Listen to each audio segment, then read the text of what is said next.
Lucy Moore learned to sew and weave at a young age, taught by her mother, who was a founding member of the famous Southern Highland Craft Guild in North Carolina.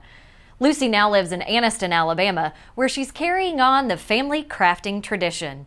She created Lucy's Toys in 1967 and has more than 5 decades of experience hand sewing stuffed animals, puppets, and blankets.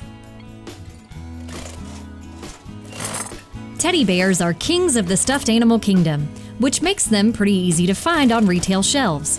But if you have a child who desires a more exotic fluffy companion, like a buffalo or a seal, you'll likely find what you're looking for in the menagerie available from Lucy's Toys.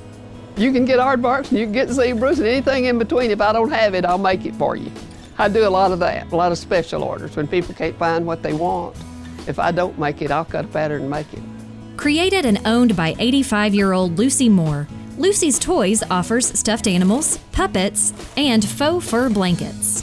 We make everything ourselves. My son cuts for me. My daughter does all the special orders on the appliques, on the blankets, and I sew and do whatever anybody needs doing. A true family business, the Moores take pride in creating made-in-America plush toys and blankets. You know, there are a lot of people who think, you didn't make that, there's no way. All that stuff's made in China. It's like, no, we make it ourselves, and not only do we make it, more importantly, we design our own patterns.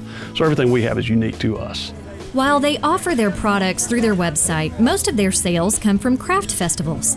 Every year, the family travels to more than 30 art events across the country, including Kentuck Festival of the Arts in Northport. On our visit to their shop, Tom showed us a couple of the demonstrations that make their booth such a big hit during the festivals. This is called Stomper Bird, bird with long feet, gets them in their mouth a lot. This is actually the first puppet my mom created. It's still our #1 puppet 53 years later. And then the turtle puppet. Hi! They like him because he pulls his head in out of his shell and plays peekaboo. While you might expect a tiger or an elephant would be a bestseller for an Alabama-based company, it's actually a much smaller mammal that flies off the shelves. So this is your jumping mouse. Show me how he jumps. Yeah, it's a magic trick. All you do is pet his ear, he jumps like that. Oh my gosh. But really, it's not the ear, the bottom hand just flips, so you push him under his bottom. Oh, okay. So you just go. That's it. And then catch it all with this hand. Okay. And then once you get a little better, he can kind of run up your arm. Oh my gosh. Just don't let him bite your ear. Their stuffed animals range from small to super duper sized. Now children want toys they can climb on, sit on, the bear rug and the lion rug and those that are like a big pillow. We make them 6 feet long and they'll cover a double bed. If you can't decide between getting a stuffed animal or taking home one of Lucy's hand-sewn blankets, well, they have something for you there too.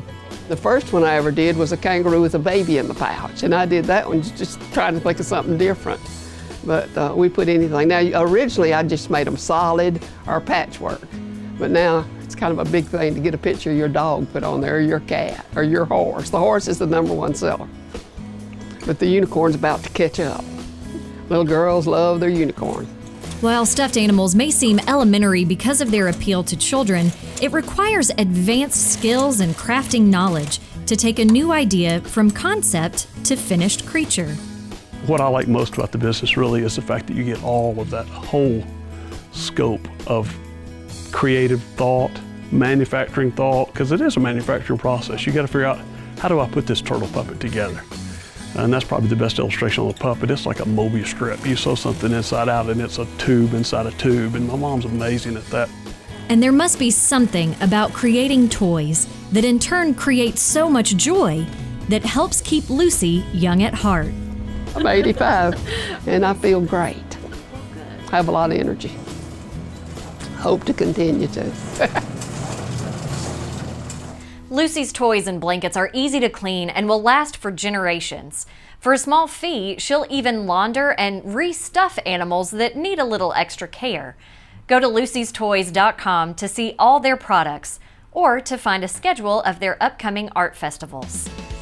Up next on Simply Southern, farmers are going off the grid to make poultry production more profitable.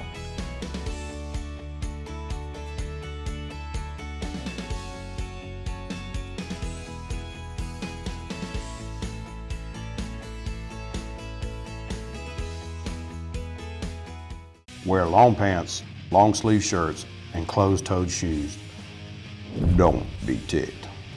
Use repellents with 20% DEET on skin and 0.5% permethrin on gear and clothing. Don't be ticked. Avoid sitting on rotten logs or stumps. Don't be ticked. Protect yourself from serious tick-borne illnesses and seek timely treatment to prevent long-term problems. No hunters were angered in the making of this film. And now, an Alabama tourism spotlight from Sweet Home, Alabama. In northeast Alabama, Little River runs atop Lookout Mountain, carving out 18 miles of spectacular views in Little River Canyon. The area is a hiker's paradise with numerous waterfalls to discover along the canyon's trails. But you don't have to be an expert hiker to enjoy the canyon's most breathtaking sight, Little River Falls. The falls can easily be viewed from a handicap-accessible boardwalk near the visitor center. Water levels are highest in winter and spring, but the trees sparkle in shades of gold and garnet in autumn. For your next adventure, go online to alabama.travel. We've been raising fish for 33 years. Our farm and the catfish farms in Hale County, in this area, have had a huge impact on the labor, offering jobs. It's been a big economic boom for West Alabama. Our family is fully invested in U.S. farm-raised catfish.